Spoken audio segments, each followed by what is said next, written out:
What's going on YouTube? A Delicious Mango here, and we are here reacting and breaking down to the Apex Legends Revelry gameplay trailer. It's coming out, as you can see the countdown right in front of me here. 14 seconds. They've had this little funky music video type thing going on in Mirage Voyage, so maybe we're gonna see all these skins or something. I mean, they're kind of wild or whatever's going on in the scene. I don't know, but I'm here for it. Let's find out. 2 seconds. Apex Legends Revelry gameplay trailer officially here.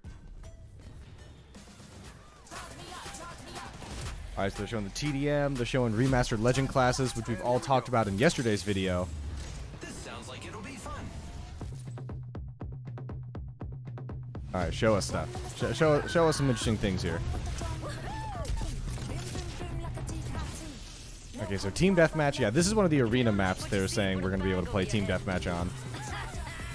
So 6 versus 6, round based. I've heard it's, yeah, best of 3.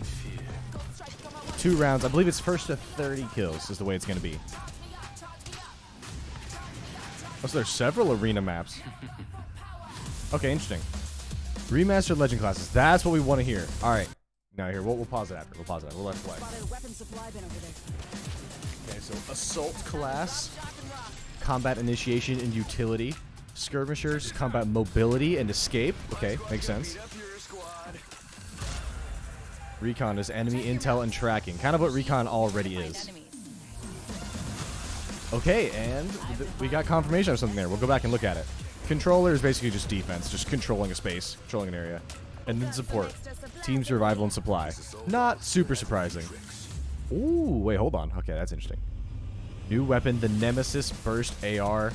Underestimate me and pay the price. Watch out. Okay, it's a 4-round burst. It sounds kind of cool. I like the sound it makes. The skins in this season are wild. A lot of crazy colors in this one. I'm here for it. I am more prepared than you know. Okay, so they're giving out free Legends, Crypto, and Ash for the probably like their 4th anniversary. Kind of like they did last year. Okay, the theme skins are kind of wild here. Hold on. These theme skins are sick. So it's a collection event that's also going to be heirloom shard rewards. Okay, so it's not just going to be one heirloom. You just get heirloom shards that you can choose. We had fun, right? I mean, I had fun. Mirage Voyage back? They kept teasing it. They kept teasing Mirage Voyage back. We've seen some things. All right, real quick, let's talk about it. There were some important things that we saw here that we need to point out. First thing I want to show is this right here. This is the screenshot. Every single legend and exactly where they go. So we have Assault, Skirmisher, Recon, Controller, and Support. You can see this is where all the legends line up. We have the most Skirmishers. We have then probably the most Assault. And then we've got 4 each of Recon, Controller, and the Support group right here. Honestly, I think this is really important. I think this screen right here will change the game more than anything Apex Legends has done in a long time. I think this will be really game-changing and will affect how teams create their team compositions, what legends they choose to put on it. In ranked and competitive, I think it's going to be a massive deal, and I love that they added this. Assault is combat initiation and utility. So these are the ones that you're just seeing are definite fraggers.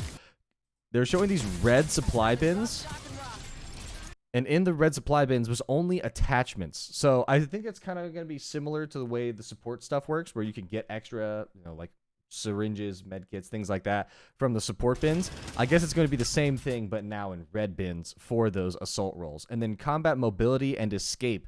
This is where we've got our Valkyries, our Horizons, our Pathfinders, Octanes, Mirage, and Wraith. A lot of them more mobile and interesting characters that you can see. So they can see what's in care packages, and is that it? That might be the only thing they have. That's the only thing they showed off, at least. They didn't show off the red bins like they did for the assault class. Oh, wait, hold on, though. What was this? What's this thing right here? Hold on a minute. You guys maybe not be able to see it because of my camera. Let me hide it for you. What's this little thing? Is this something new? That I've never seen anything like that before.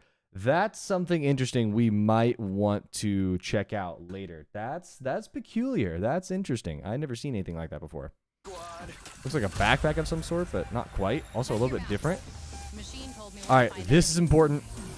Enemy intel and tracking. So you can see here the recon characters now, they can still scan survey beacons, but instead of knowing the ring knowledge, it's going to show you where enemies are on the map, much like Crypto's map room on King's Canyon.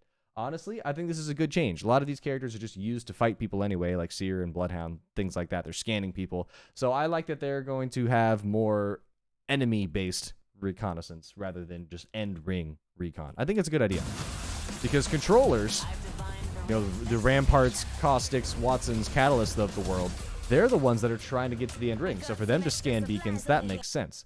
And now you see team survival and supplies. So now you can see this is the support class.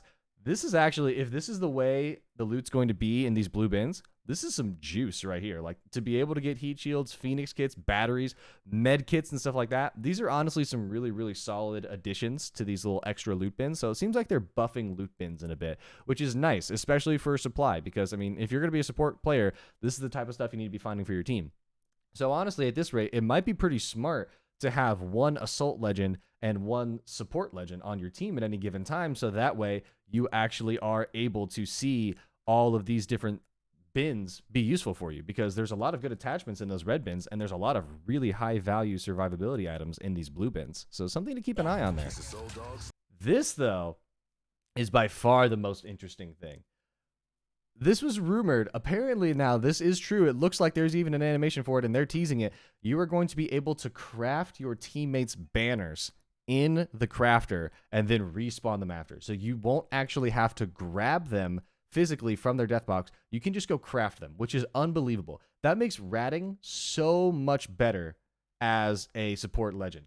Loba is oftentimes seen as the one that's able to get away from a fight. If there's, a big fight, you get third-partied, you can send your Loba away, she can bracelet, and maybe she can survive and get some more points at the end. But she's always trying to go grab banners, sometimes she dies for it. Now, your Loba can simply run away and respawn you at a crafter somewhere else, where you're going to be able to get the meds and heals and weapons you need to get back into the fight. This is actually a huge buff for support players, in my opinion. Arguably the biggest buff of all of these support legends. I'd say support and controller get the biggest buff here. Support because they can craft banners, and controller because now defensive legends are able to find the final ring. Honestly, I think that's really important. Really cool stuff. And then finally, the Nemesis burst rifle. We know about it. We already were aware of how cool this gun was going to be. You can see here 32 bullets, and then it goes down by 4s. So it's a 4-round burst gun. And apparently it shoots faster as time goes on. To me, I think that's pretty cool. I like it. Another new weapon. So now we have a 3-round burst, we have a 4-round burst, and now we have a 5-round burst. So we're covering all the bursts here. We've got a new collection event. The skins look wild. It looks like a party. Looks like a lot of fun. And at the end of this collection event, instead of getting a normal type of heirloom like the Seer heirloom and other collection events, this time we're just going to get heirloom shards. So you can choose what heirloom you want. I like this. I think they did this a few years ago with the 2nd anniversary collection event. In fact, I think that's how I got my first ever heirloom, was I completed it because I was able to actually choose the heirloom I wanted. Overall, I'd say this is a win. I'd say this is a very good decision. I'm glad they're going this route. And we're going to have a new season very, very soon. So let me know what you guys think in the comments. I appreciate you all very much. I'll be talking more about this throughout this week and at the beginning of next week, because Apex Legends Revelry does come out February 14th. Thanks for watching.